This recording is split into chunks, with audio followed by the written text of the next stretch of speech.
I know a little bit about cars, but I know how to make them run.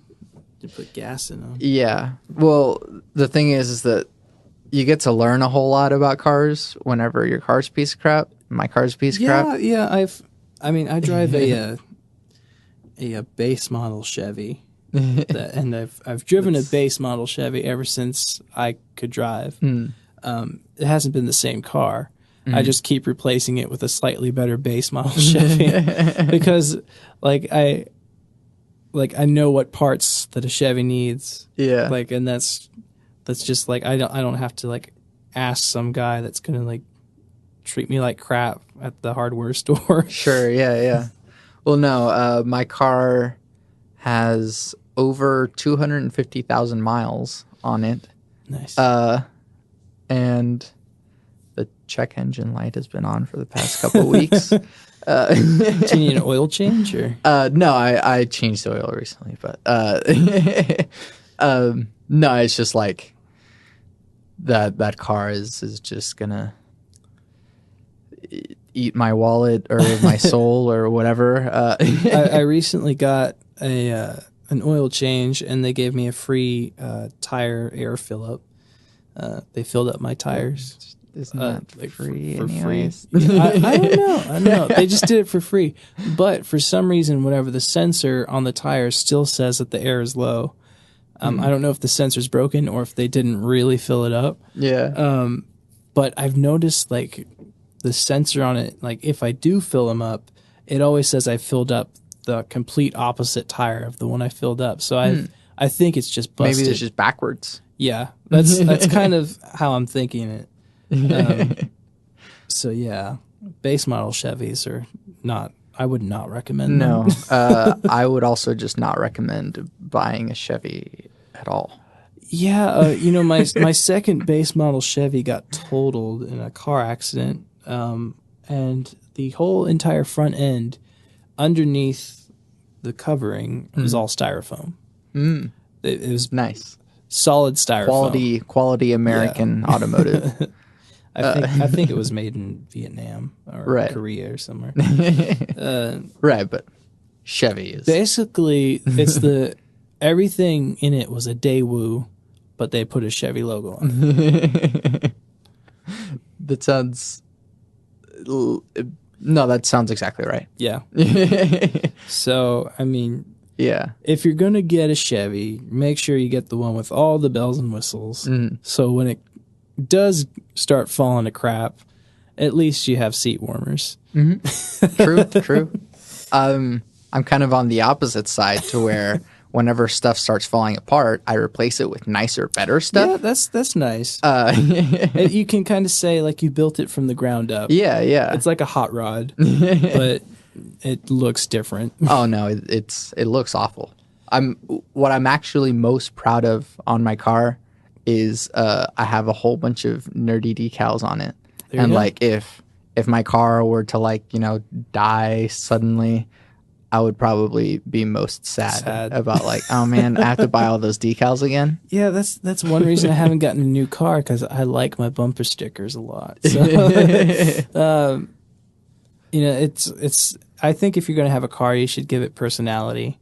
Oh yeah. Especially if it's going to be not a really nice car. Oh yeah. I don't know if I'll ever have a really nice car because I've never been a big car guy. But if I did have the means to get a really nice one, I'd love to get a classic car. Just a classic Ford or an old BMW. I like grandpa cars. I love the old station wagons.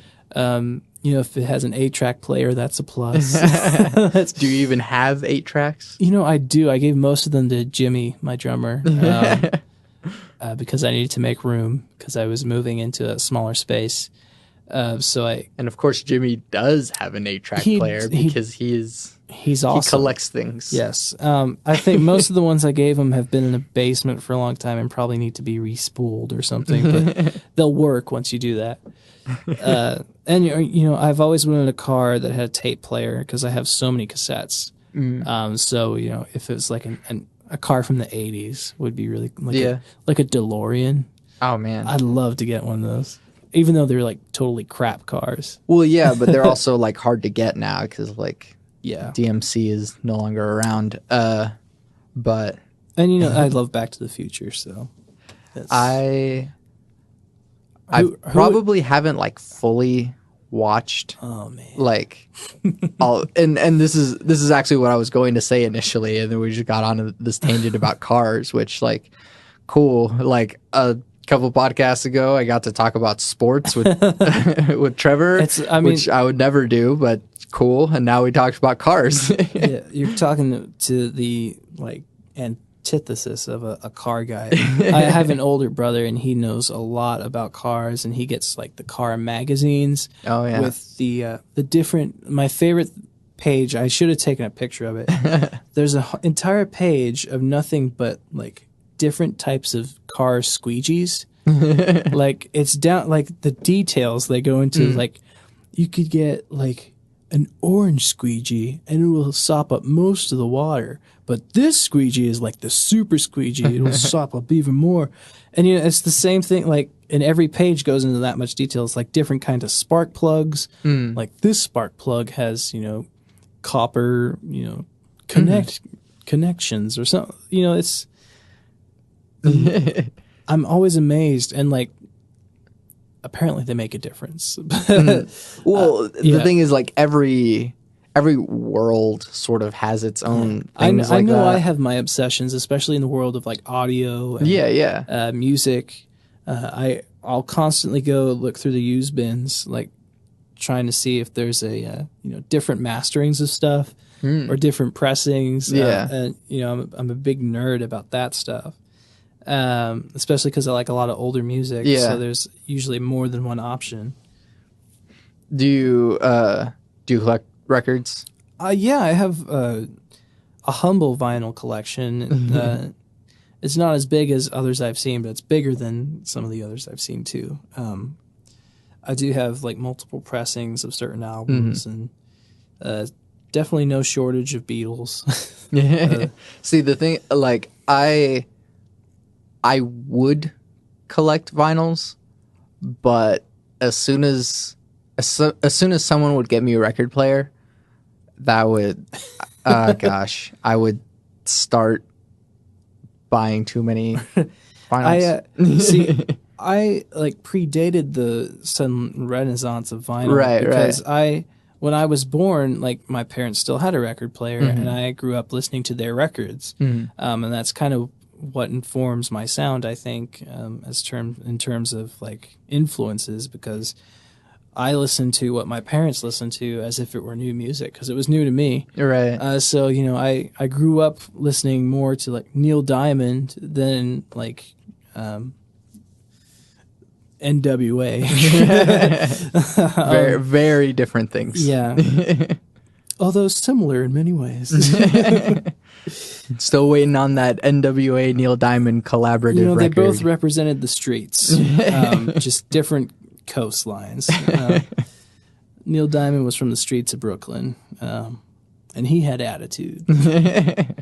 But he wasn't N with attitude. He was a Jewish white guy with attitude. He was forever in blue jeans, man. No, I love Neil Diamond. But getting off that, my parents had a lot of vinyl when I was growing up. And I inherited, like, they just gave it to me when I reached a certain age, and they gave me a new record player. So I grew up, like, with vinyl, like, always in the house. I've never not had a record collection. Yeah.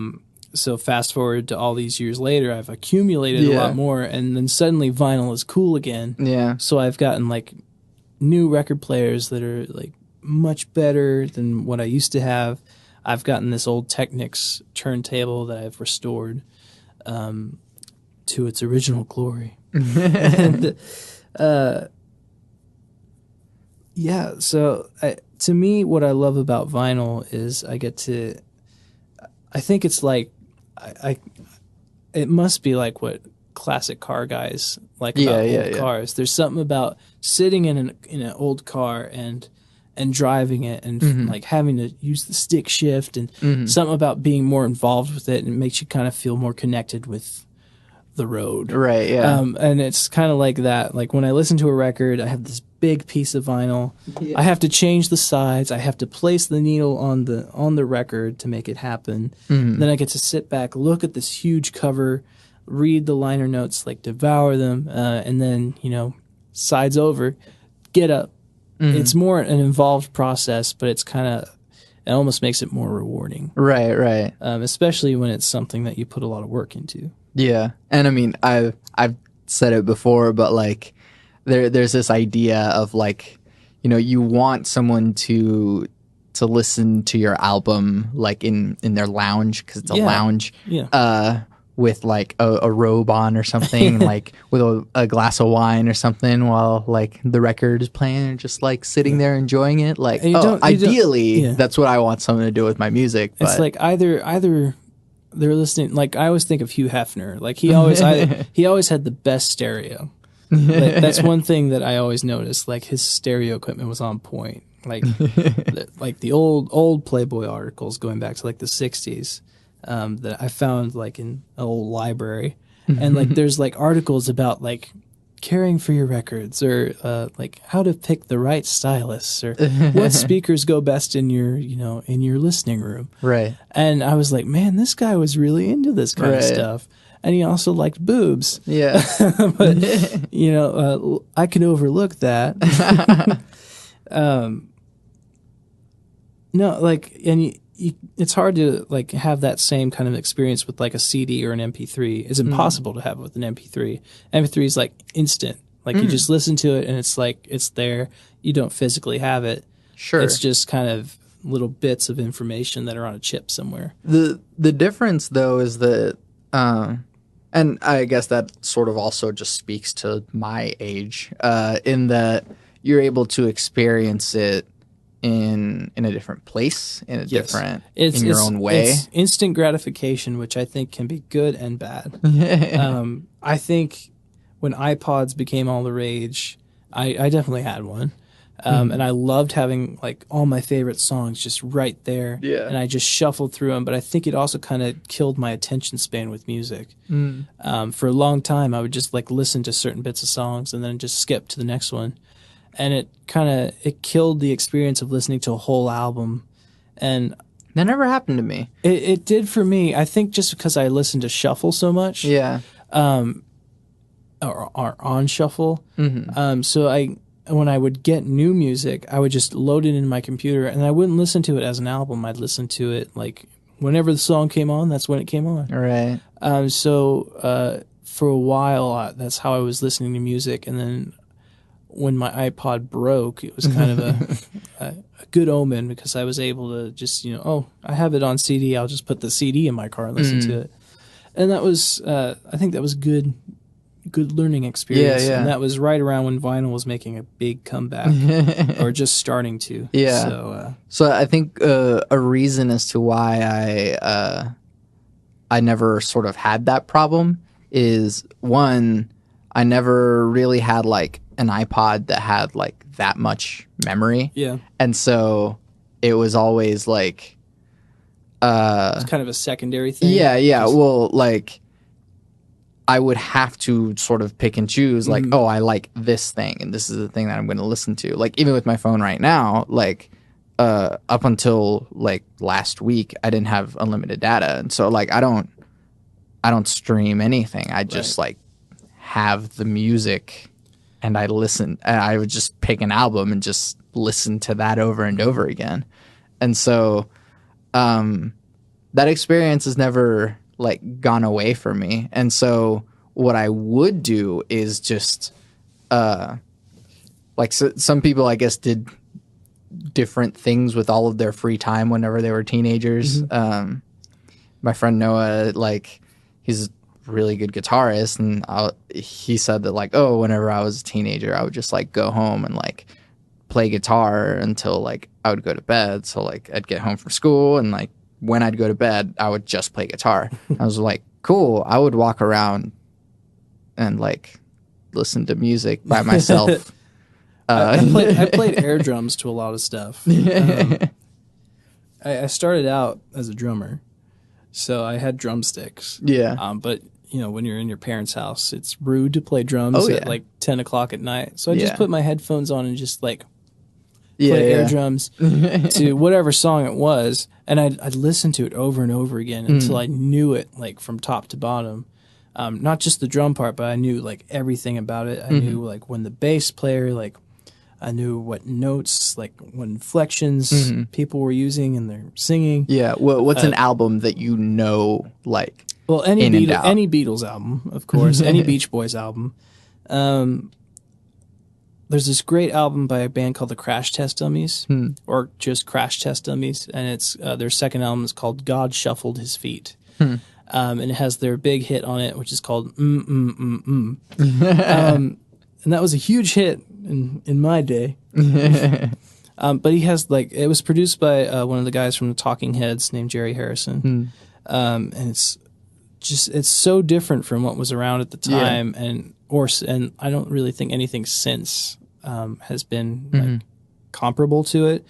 There's a band in the UK called XTC, and I think some of their albums are the closest I've come to that kind of music. But what really sets it apart is the lead singer's voice, because it's so low and it's so deep, and it almost sounds like he's burping. It's very hard to explain, but there's something about it that really grabbed me in, and I know that album like top to bottom. And it's, as an album, it flows really well. Yeah. Like some songs are segued, some songs. I think I first listened to it on cassette, so I learned it in terms of side A, side B. But then when I got it on CD, I drove around with it in my car for like a whole year. Yeah. And that is really how people like get to know albums, is that they go, oh sure, I'll get this CD and just stick it in their car, and just every time they get in their car it starts playing, and so that's what they have forever. Whenever I make an album, I always think of like, would this pass the car test? So I often drive around with the album finished in my car before I ever take it, to press or anything like that.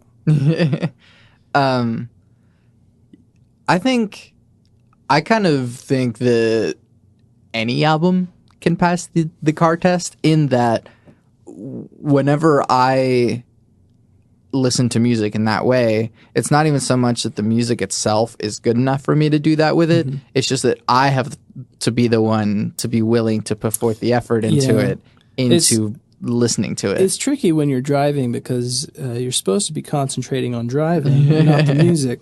But I think what's nice about being in a car is that you're almost forced to listen to it, unless you're really good at multitasking and you can change the songs while you're driving. Nobody's that good at multitasking. Please do not hurt yourself. Yeah, but when you can, sometimes I'll be driving and a song will come on.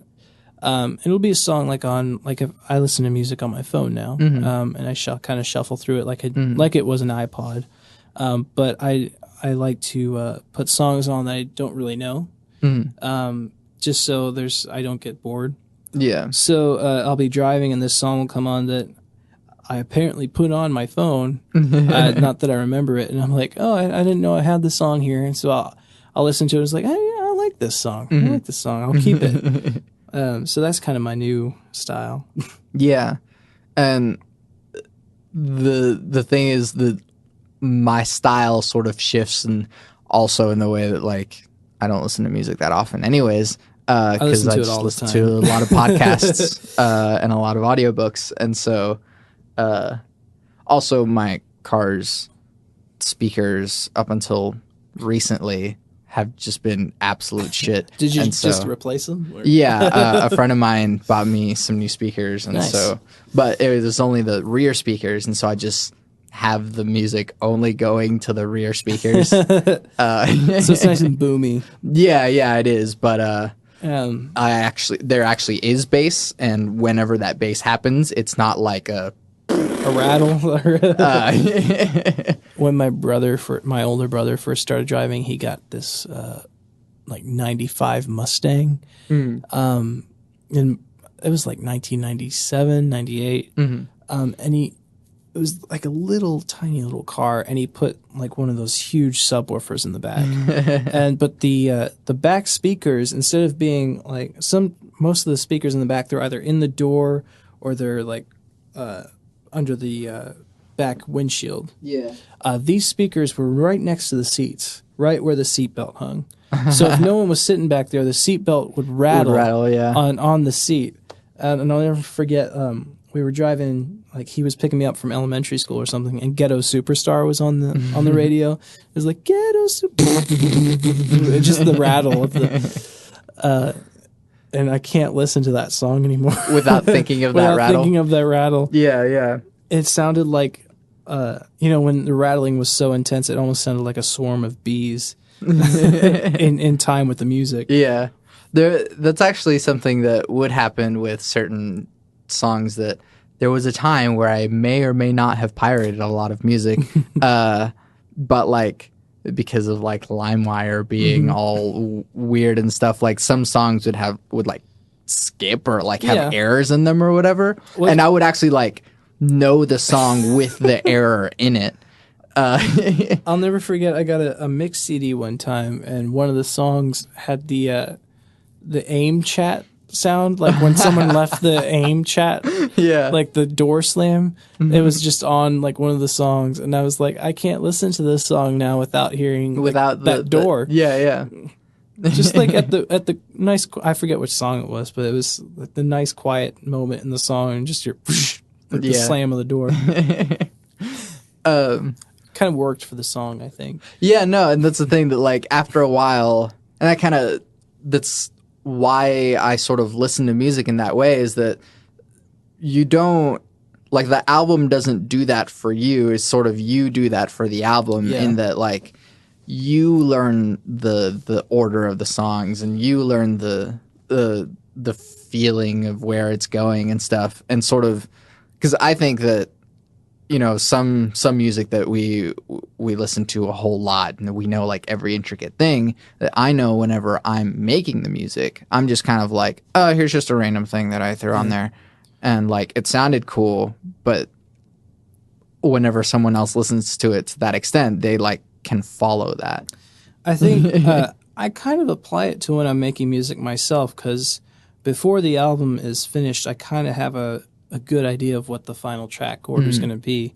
So when I'm mixing, I always kind of have the idea in my head, like, okay, when this fades out, the next song has to be like this song. It has to flow this way. And one thing that Jimmy, our drummer, said that about Mama's Boy, which is our recent album, he said like the flow of this album is like, you cannot put these songs in any other order.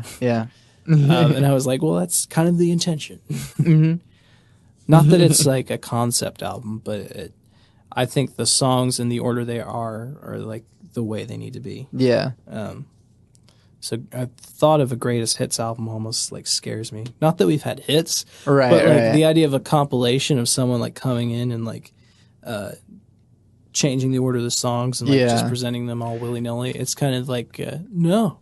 Well, don't do that. Because you spend a lot of time like, oh, well, you have these 3 songs that sort of set this tone, and then you gotta like have the slower song to like sort of balance that out. You can't put this song and not have this song. But yeah. Also, I grew up with cassettes too. And one of the best things about the cassette generation was you got to tape songs off the radio. So you got used to hearing certain songs with like the DJ talking over the end of them. I have one cassette I have has I think "Getting Jiggy with It" by Will Smith going into a Bette Midler song, and it was like a dance Bette Midler song, like when it was the late '90s, folks. Quite amazing. But I can't hear it. Like I can't hear it without hearing that segue in my head. And now, since like my parents recently upgraded to unlimited data or whatever, is it alive? It's an OtterBox. Okay. I've been like streaming some of my favorite albums, but ads are so infuriating. I don't stream very much for that reason. Also, I don't like the idea of having people knowing what I'm listening to all the time. I know you can turn that option off, but I'm kind of too lazy to bother with it. Right. So I actually just deleted Spotify off my phone because it was just taking up space and I wasn't using it. I'm the absolute worst, and I'm just listening to stuff off of YouTube. I mean, that's, go for it. It's there, so use it.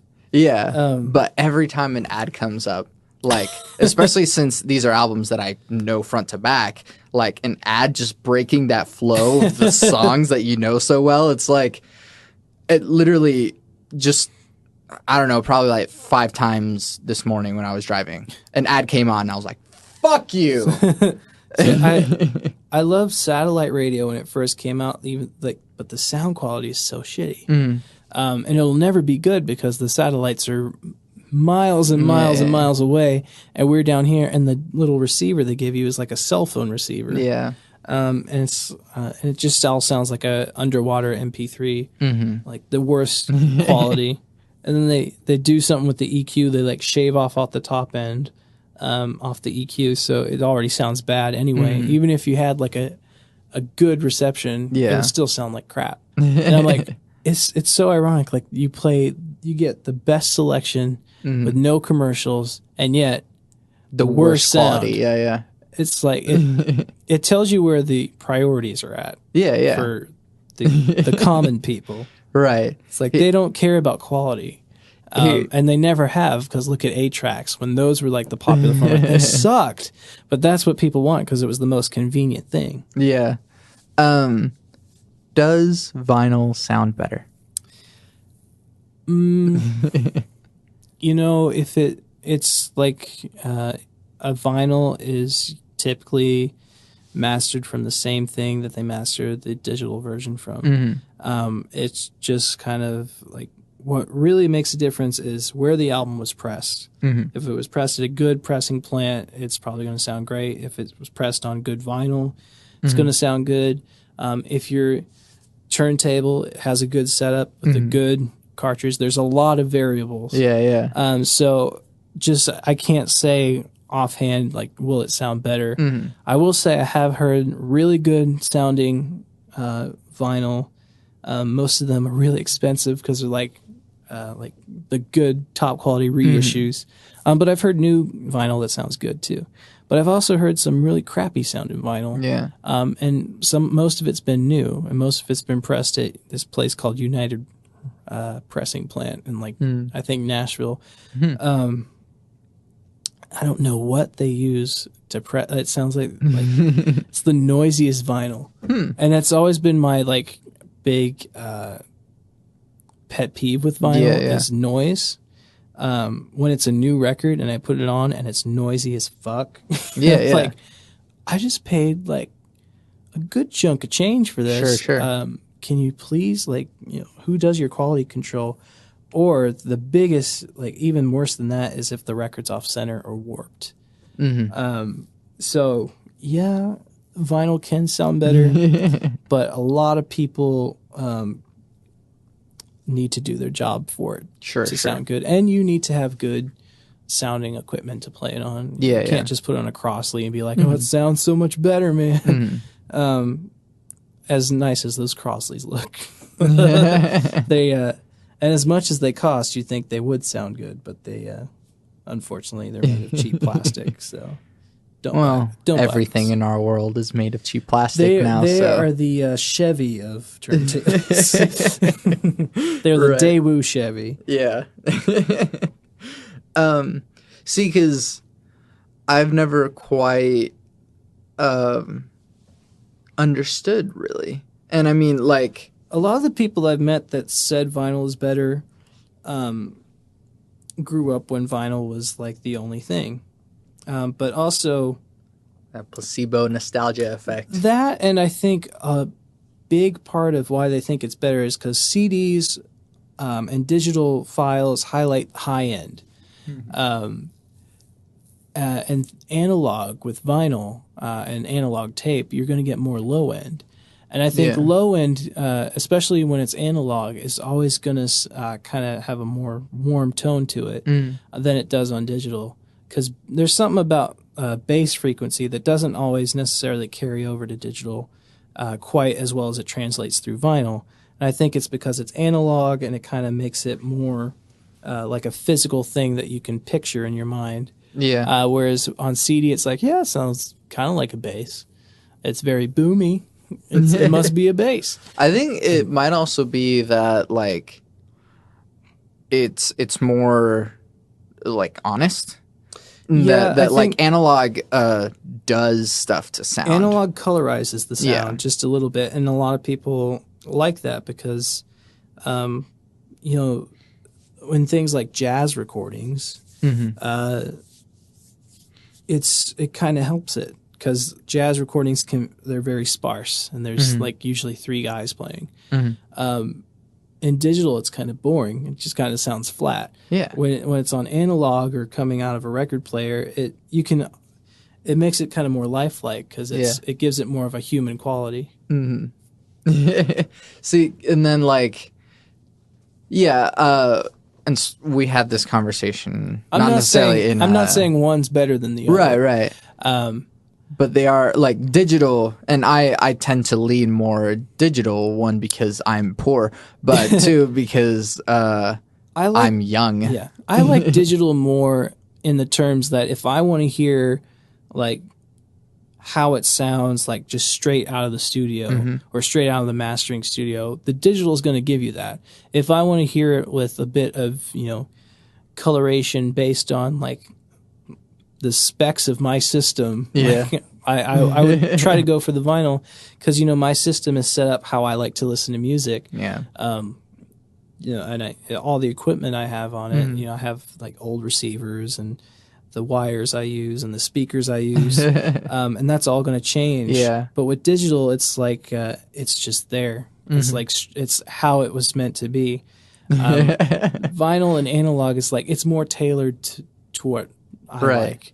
And that's why. So you're just giving a huge middle finger to the mixing and mastering engineers. Not necessarily middle finger, because you know they master it so it sounds good on any system. Right. Ideally, not just the system they play it on. And they kind of factor in like, okay, some guy's gonna play this through like equalizers and just fuck up everything I do. So, you know, really, I think if I want to just listen to what the work they've all put into it and appreciate it for what it is, digital is a good example for that. Sure. I always laugh when I see like analog reviews or like vinyl reviews. It's like, this sounds so much more like what they intended. And I'm like, well, you're listening through it like through like this huge vinyl like turntable that's like 10 feet tall, and it's probably like colorizing like every single sound. And like you can listen to the CD and get the same thing like totally unaltered.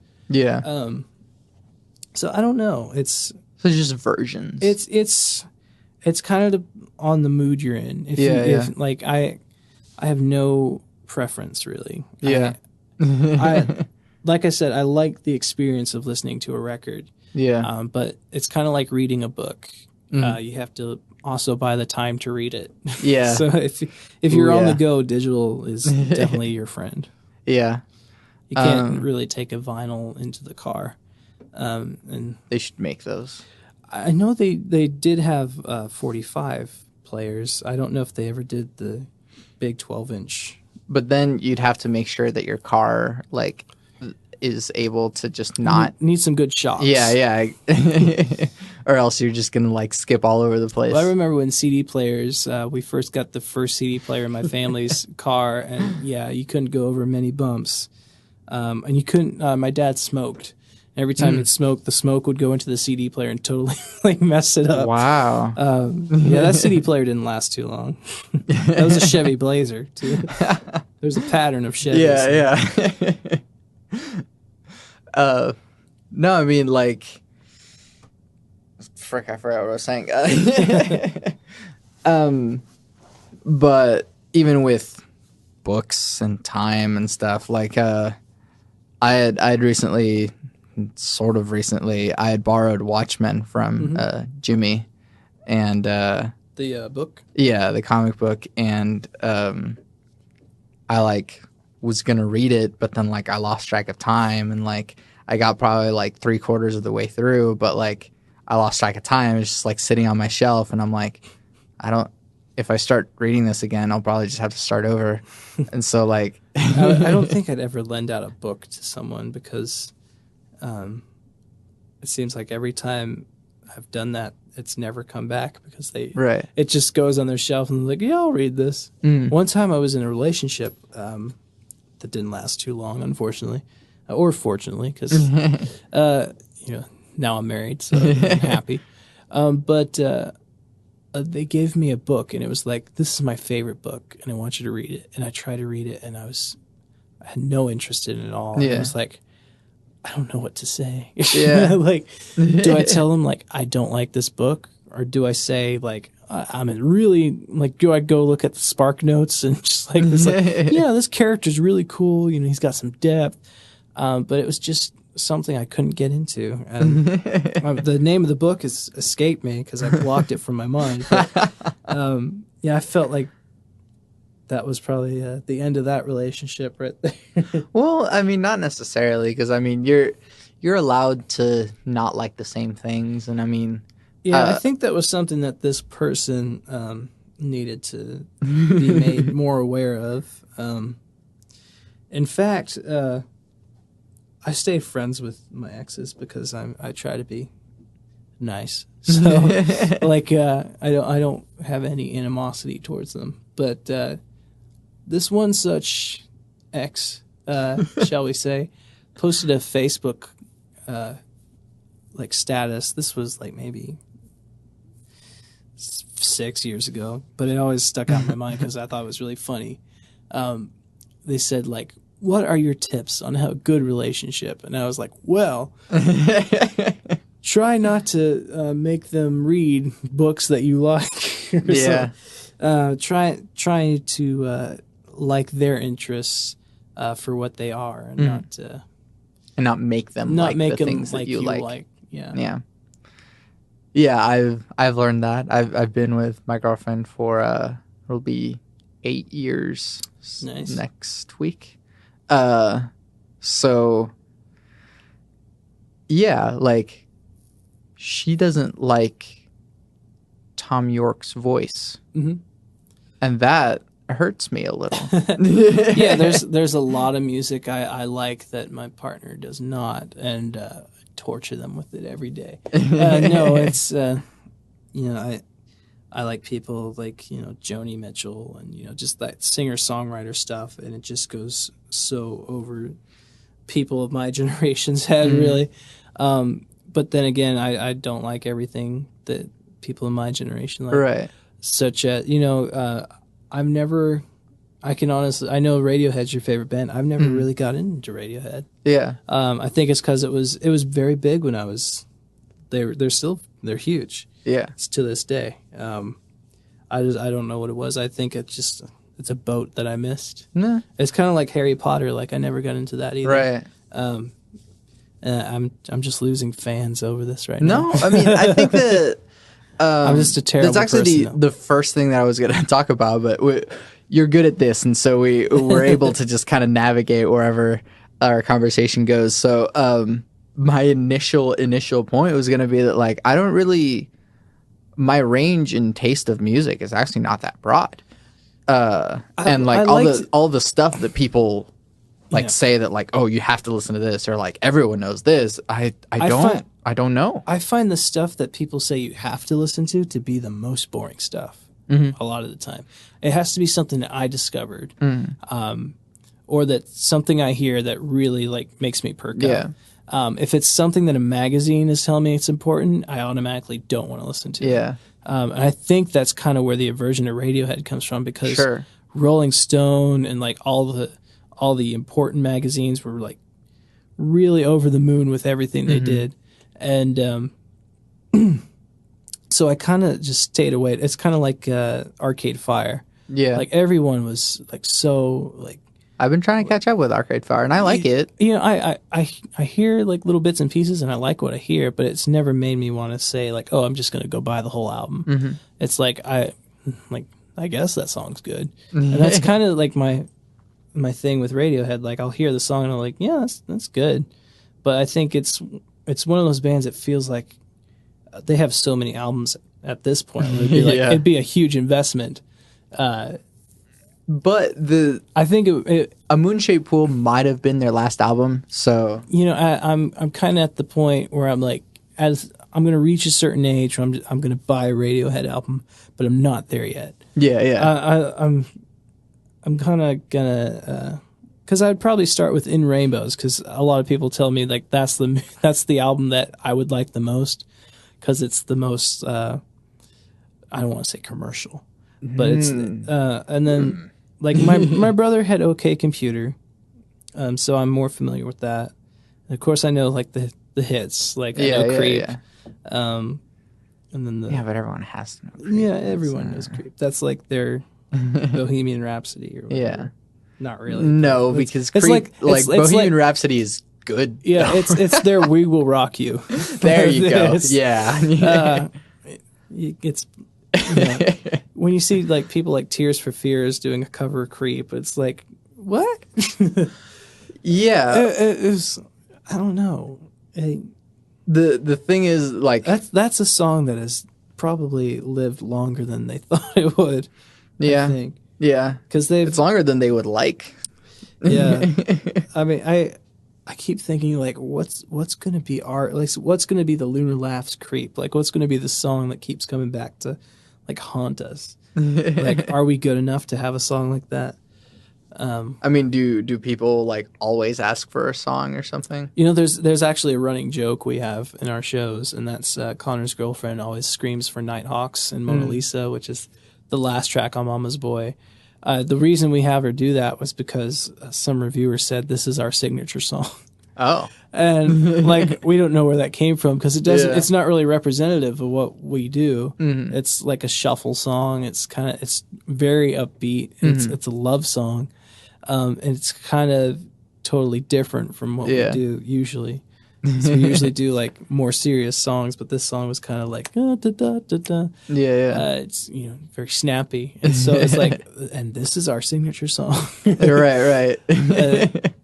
And so we have his girlfriend like say like towards the end of the show, she'll go Nighthawks, like it's Freebird or something. Yeah. And like we someday we want like a fan base of like just the fat bald guy like drunk off his ass going Nighthawks, man, Nighthawks, like our Freebird. Yeah. I don't know. Like, the thing is that some bands have like those songs, but I think that I want to be respectful enough to them and have them feel that, like, I know you guys are tired of playing this song. Y'all don't have to play this song. It's okay. I will say that I saw Blues Traveler at the zoo back in like 2003. And they had like 2 or 3 hits, and I was expecting to hear the hits. Those. Yeah. They played a lot of album tracks. They played like deep cuts off like soundtracks and stuff. They played some of their new songs. They maybe only played one of their hits. Right. And I kind of felt cheated. I was like, well, yeah, they were good, but I didn't hear Hook, which is like that's like the song. So yeah, that was that was one of the weirder like I've been to shows where the bands didn't play the song I wanted them to hear, but at the same time it was like, oh, they played other songs I liked. But with Blues Traveler, I was kind of on the fence because Hook was the song that I really, really liked, and it just so happened to be like their big hit. Yeah. So yeah, I mean, last time I saw Modest Mouse, they didn't play Float On. So that would disappoint me. They did play Dashboard, so yeah. I mean, speaking of Float On, I can't hear that song without hearing The World at Large before it. Oh like, yeah, they need to flow into each other. It's like if you like whenever I'm in a restaurant and I just hear like Float On starting, I'm like, oh, but you missed the. Yeah. Well, one time I was in a restaurant, I think it was Saturn Grill, and they played The World at Large, but they didn't play Float On, and I was like, Well, that's that's even the opposite of what. Yeah, that's a pickle. Saturn right Grill plays great music. They do, although they need to fix some of their Motown stuff because they're playing the re-recordings and not the originals. My friend Chris Anderson works there. I think he still works there. Shout out to Chris. And he helped us out on the latest Lunar Laugh stuff. He also worked on some of my solo stuff on the Freebird EP. And he's a genius, by the way. He like we were talking about something and he was like, yeah, they drives me nuts. I'm like hearing like the worst like re-recording of some like classic mode like My Girl or something by the Temptations. And it's like it doesn't even sound, I don't think it's the original guy at all. It's like, you know, everybody in the Temptations is dead for like except for one guy. That is weird. Yeah, that's it's kind of, I think it's because it's like listening to like a knockoff brand. You know, a lot of music because of the copyright law of 72, a lot of that music gets re-recorded so that artists can collect on royalties. And like you see them in the sale rack at like Walmart. Yeah. And like you get the CD and it's like, oh, I like these songs. And then like teeny little writing at the bottom, it says new stereo recordings of the classic hits. And it's very funny, like, because some of them are good and some, like, they're obviously not the originals. But then some of them are just like they weren't even trying. It's like they're different keys. We really like, just want the royalty, guys. And well, it's always funny is like when the bands have like split apart and then reunite with like totally new lineups, and they're still like singing these songs. And that happens all the time with like every '60s band I love. Like the Temptations is a good example because like pretty much everybody is dead except the one main guy, right? Who didn't even sing really. So, like you go, like I see the advertisements for like they're coming to the casino, like Temptations, and it's like that's not the Temptations, right? That's a tribute band, pretty much. Yeah, or like Leonard Skinner. Although honestly, whenever I see ads for like bands coming to play at casinos in Oklahoma, it's like, I'm sorry. You know, I'm not sorry that those casino gigs pay really well. So, well then good, but like, I mean, you know, I'm glad that they're still able to make a living out of Sure. It's not even so much the fact that it's a casino, it's more like a casino in Oklahoma is what I feel bad about. Well, especially, you know, there's the Riverwind, which I really like. Because it's kind of in a more populated area. It's not in the middle of nowhere. But then there's the Windstar. I just went to the Windstar to see Ringo and his all-star band. Great show, but it has the worst seating ever because the room was meant for conventions. It wasn't meant for concerts. No. So the seating is just all the same level, just all the way back. And then they have two big screens. Like, oh, they'll just look at the screens. Yeah. They don't have to see the stage. So if someone in front of you stands up, you can't see. And if you're like me and you're short, you just can't see. Right. So yeah. I would, and that's like the problem is it's the biggest casino. Yeah. And if you sell it out, you're going to make so much money. Sure. So more people want to go to that than to Riverwind, which has really nice seating, but just it holds a little less people. Yeah. And because Windstar is between Texas and Oklahoma, so you get from both sides, whereas Riverwind is like kind of in Norman. Yeah. And it's just like you're just going to get whoever comes. So, when it's presented like that, most people want to book the Windstar. Or the Hard Rock in Tulsa. I've never been there, but I've never been there either. I hate the Hard Rock so much. Right, but there's also like real venues, like and not that casinos aren't real venues. The problem is a lot of the people that I listen to and I really want to see aren't playing those venues because I like old stuff. So right, but you even see people like Robin Thicke and playing casinos and stuff, and or like Pitbull. That's just, and I'm like, isn't this like one of the best-selling artists like of this time? And he's like, shouldn't he have the Chesapeake? That would be like Rihanna playing at like the Windstar. Yeah. Or that would be bad. that would be a bad show. I don't care how much she kills it. That would just be a bad show. I don't know if she's ever been known for her live performances or not. I don't know. I will say that her production on her records is really good. I'm not a big fan of, like you were saying, as far as broad musical taste goes, as far as new stuff goes, I'm kind of, it all kind of takes a back seat to the stuff I really like, but I do listen for production, and she and like people like Shakira and Beyonce always have great production. Yeah. No, Taylor Swift's albums are like top-notch production. And I don't know how much of it she actually works on, but like they sound really good. She's always just been really annoying to me. I don't know what it is. It's just one of those things, like, I can't listen to her. And like, I don't mean any like harm towards her, but like, something about her really rubs me the right way. Wrong way.